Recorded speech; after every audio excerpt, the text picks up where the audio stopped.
Can I write and apply exponential growth and decay models in the form y equals a times 1 plus r to the x and y equals a times 1 minus r to the x? So let's just kind of quickly talk about some of this, like growth and decay. So growth is when things get larger and decay is when they get smaller. And then these formulas are your basic exponential functions where if x is 0, this becomes 1. So a is essentially going to be your y-intercept, or your initial values. And then 1 plus r and 1 minus r, those are your b values. That'll generally be it'll be greater than 1 or less than 1 based on if it's growing or decaying. And x is usually going to represent your time, and y is going to be kind of the value after that amount of time. All right, so growth. So in growth, that's where we're going to add r instead of subtracting r. So this is a scenario. I didn't write out the whole scenario, but I'll explain it to you. We have a house that its initial value is $375,000. Someone buys a house, its initial value is that. It appreciates, which means it grows at the rate of 2% per year. So when we look at this, we have an A value, that's your initial value, how much the house was worth to start, of $375,000. My rate is 2%, but we always want to write that as a decimal, so it'd be 2% would be 2/100ths, and my B value, which is the 1 plus r, would be 1 plus r equals 1 plus 2/100ths equals 1 2/200ths. Now I can take all of that and plug it into the formula there. And we have y equals a times 1 plus r to the x. So we put in the a values, 375,000. We put in 1 2/100ths, and we raise to the x. You could take an x value in a scenario and determine what the current value of the house is by plugging this into a calculator. This is definitely a calculator problem. It is not something you're expected to do mentally. Now, if you think about in context of a house and the value of the house, well, if x is the amount of time, time can't be negative. So when we look at the domain, we got to be 0 to positive infinity, right, in the context. You could graph this, and yes, there would be the values there to the left of the y-axis, but that's x is negative, so those aren't possible values in the context of this house buying. And so the range, therefore, would be from the y-intercept, because once this increasing graph goes past the y-intercept, it's basically where all the x values are positive. So when x is 0, y is this, so everything from there and then up in context. If you just graphed this equation without context, then you'd have different domains and ranges. So here, decay is the opposite, where we subtract the rate. So this is a little bit trickier. You'll see here I have a truck, generally with cars and stuff. So a truck's bought for $30,000. It depreciates 12% each year. So my A value is 30,000.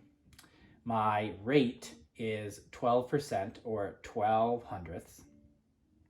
So if I do B equals 1 minus 1/1200ths equals 8800ths.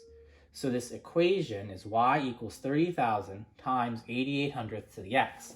So in this situation, I have a decreasing function that's going to be approaching a value of 0. Since there's nothing added here, we know the k value is 0, so that asymptote's 0. It's going to approach a value of 0, slowly decrease.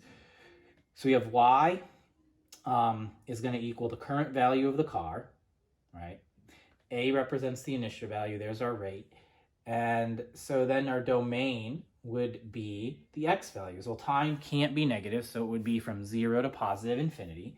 And our range would basically be, well, x is 0, y is 30,000. So it'll be $30,000, and it'll go to 0, because in this case, it can't go negative. So it'll always be 0 will be your range. That's going to be your horizontal asymptote. So the range here would be from 30,000 down to 0, since we're decreasing. Okay, so in terms of your resources and talking about the more like some growth and interest rate problems, you're gonna have this formula.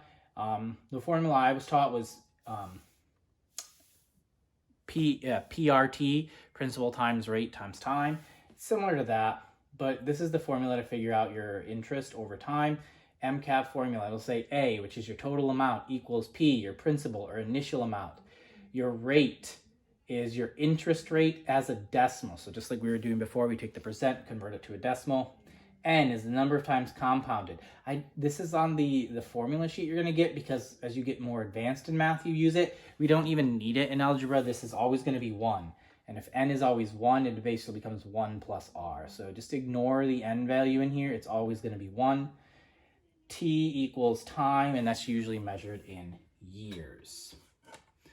So since we're only going to focus on problems where n equals 1, we can say A equals P times 1 plus r. So say Catherine has $800 in her savings account. Maybe, her sister gave her $800 from her job at McDonald's, right? She earns 7% interest each year. That is ridiculous. This problem is crazy. I saw this number and I was like, what? Who is getting 7% interest on a savings account? So yeah, that's a crazy high amount. But in theory, you'd have y equals 800 times 1 plus 700th, because we convert the 7% to 700th to the t, right? So we have this equation now to figure out, after 12 years, how much money would Catherine have in her account, assuming she didn't put any more money in there or anything like that. So we have the 800, she sits it in the account at 7% interest. That's a really good interest rate. And after 12 years of doing absolutely nothing, she has $1,801.75. How did I figure this out? I used the equation from the previous slide. I put 12 in for the variable, and then I put it into a calculator. This is not the exact answer. I did round. There's a whole bunch of extra decimals here. But this is about what she would have in her account. We can determine and apply exponential regression models of the form y equals a times b to the x. So what we've been talking about is when we have either we're given an equation, or maybe we have a table we can easily interpret. But a lot of times, realistically, we got to create these regression models. Remember, we talked about linear regression models and how those can be used to maybe like predict things. Well, especially, in modern times, when we're dealing with something like COVID, which is a great example of exponential growth, you can actually take the real data and you would actually use these exponential regression models from like case numbers to make predictions based on the models, right? And the way you do that is simply create a table of XY values. Now you can do this right in Desmos using the calculator. What you would do is you would first make a table where you have like X sub 1 and Y sub 1, and you'd put in your values. Now these are some sample values I used from a practice problem. And what you're doing is you're getting it to the form y equals a times b to the x. So with these data points, it doesn't actually form a perfect exponential function, but I can calculate a regression here similar to the linear regression. So I put this into one box, and down below it I type y1, which creates y sub 1. I put in the little tilde, which if you don't have it on your keyboard, there's an on-screen keyboard you can use on Desmos. And then I hit A, B, and then I would hit Shift 6 to get my exponent, and I just hit X and then 1 and makes X sub 1. When I put this in, it calculates a bunch of data, and what I'm looking for there is simply the A and the B value, because once I have the A and the B value, I can create this.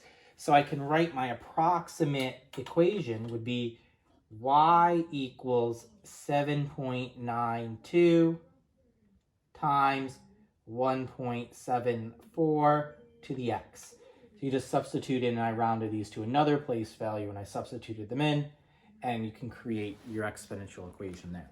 So in that way, we talked about how to determine and apply exponential regression models of the form y equals a times b to the x. And more importantly, how can I write and apply exponential growth and decay models in the form y equals a times 1 plus r to the x and y equals a times 1 minus r to the x.